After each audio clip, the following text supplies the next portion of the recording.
अगर मैं आपसे कहूं कि किसी एक घर से इतना कैश मिला है कि उसे गिनने के लिए 5 दिन दर्जनों मशीनें और दर्जनों लोग लग गए, तो आप सोचेंगे कि ये कोई फिल्मी कहानी है। लेकिन ये कहानी रील नहीं, रियल है। और इसका हीरो नहीं, विलेन एक सांसद है। कांग्रेस सांसद धीरज साहू। 300 करोड़ रुपए से भी ज्यादा कैश, नोटों की ऐसी बारिश जो रुकने का नाम नहीं ले रही थी।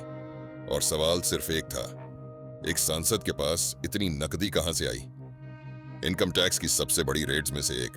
और जैसे जैसे नोटों की गड्डियां खुलती गईं, वैसे वैसे खुलती गई राजनीति की परतें। शराब कंपनी, पॉलिटिकल कनेक्शन और वो तिजोरियां जो सिस्टम को खुल्लम खुल्ला चिढ़ा रही थीं।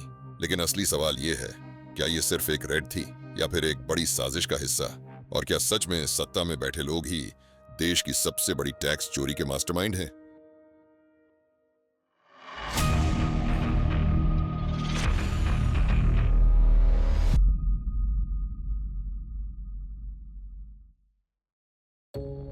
दिसंबर 2023 की शुरुआत में आयकर विभाग ने ओडिशा में एक डिस्टिलरी ग्रुप पर रेड मारी।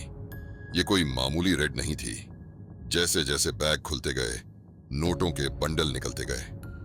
पहले 50 करोड़, फिर 100 करोड़ और फिर 300 करोड़ का आंकड़ा पार। इतनी कैश की गिनती मशीनें जलने लगीं। आखिरकार 5 दिन लग गए, तब जाकर पूरा कैश गिना जा सका। लेकिन असली सवाल तो अभी बाकी था।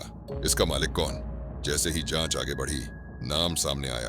धीरज साहू, राज्यसभा सांसद, कांग्रेस के वरिष्ठ नेता, झारखंड से सांसद, लेकिन कारोबार ओडिशा और छत्तीसगढ़ में। अब देखिए, दिलचस्प बात, पब्लिक रिप्रेजेंटेटिव हैं, लेकिन पब्लिक से जुड़े कामों से ज्यादा दिलचस्पी थी शराब के धंधे में। उनका नाम जुड़ा बालदेव साहू एंड ग्रुप से, एक डिस्टिलरी जो ओडिशा में बियर और शराब बनाती है। और वहीं से शुरू हुई करोड़ों की नकदी की बरसात। सवाल उठता है, राजनीति का रास्ता क्या सीधे शराब के गोदामों तक जाता है? और अगर हाँ, तो क्या यह केवल एक बिजनेस है या एक पूरी कैश मशीन? अब आप सोचिए, जब एक सांसद के व्यापार में इतनी नकदी हो सकती है, तो बाकी का सिस्टम कैसा चलता होगा? विपक्ष चुप नहीं रहा। भाजपा ने कांग्रेस को घेरा। सवाल पूछे गए, ये पैसा चुनाव के लिए है या नेताओं की तिजोरी के लिए? प्रधानमंत्री नरेंद्र मोदी तक ने इस मुद्दे को उठाया। उन्होंने कहा, यह कांग्रेस की सच्चाई है, ये पार्टी नहीं, भ्रष्टाचार की दुकान है। और इधर कांग्रेस ने दूरी बना ली। बयान आया, धीरज साहू का ये निजी मामला है, पार्टी से कोई संबंध नहीं। लेकिन इस पूरी कहानी में सबसे बड़ा सवाल है, जनता कहाँ है? गरीब किसान जब बैंक से 5,000 निकालता है तो दस्तखत, फिंगरप्रिंट और खाता चेक होता है। लेकिन कोई सांसद बिना हिसाब के गोदाम भर देता है करोड़ों से।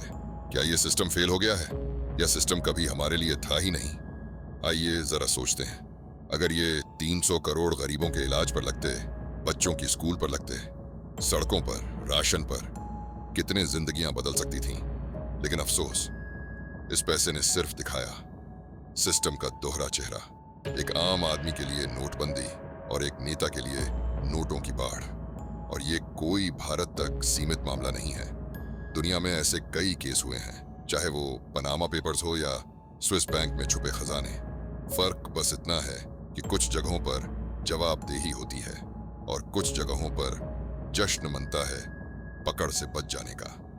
इस पूरे घटनाक्रम के बाद आयकर विभाग जांच कर रहा है, बैंक ट्रांजैक्शन खंगाले जा रहे हैं और धीरज साहू सवालों के घेरे में है। पर क्या ये मामला वहीं खत्म होगा या फिर जैसे हर बार होता है, कुछ महीनों में भुला दिया जाएगा? एक कहावत है, धोखा तब तक नहीं होता जब तक आंखें बंद हों। शायद अब वक्त आ गया है कि हम आंखें खोलें। नेताओं की संपत्ति, उनके व्यवसाय, उनके कैश फ्लो अब जनता को जानने का हक है, क्योंकि आखिरकार ये देश जनता का है और राजनीति सेवा का माध्यम, कोई पर्सनल बैंक अकाउंट नहीं। आप क्या सोचते हैं, क्या धीरज साहू को कानून के कटघरे में लाया जाएगा? क्या इस 300 करोड़ के पीछे की कहानी कभी पूरी सामने आएगी? नीचे कमेंट में बताइए और इस वीडियो को जरूर शेयर कीजिए ताकि और लोग भी इस सच्चाई से वाकिफ हो सकें। मैं हूं आपका सूत्रधार और ये है क्राइम सीन्स इंडिया। हम फिर मिलेंगे एक और खुलासे के साथ।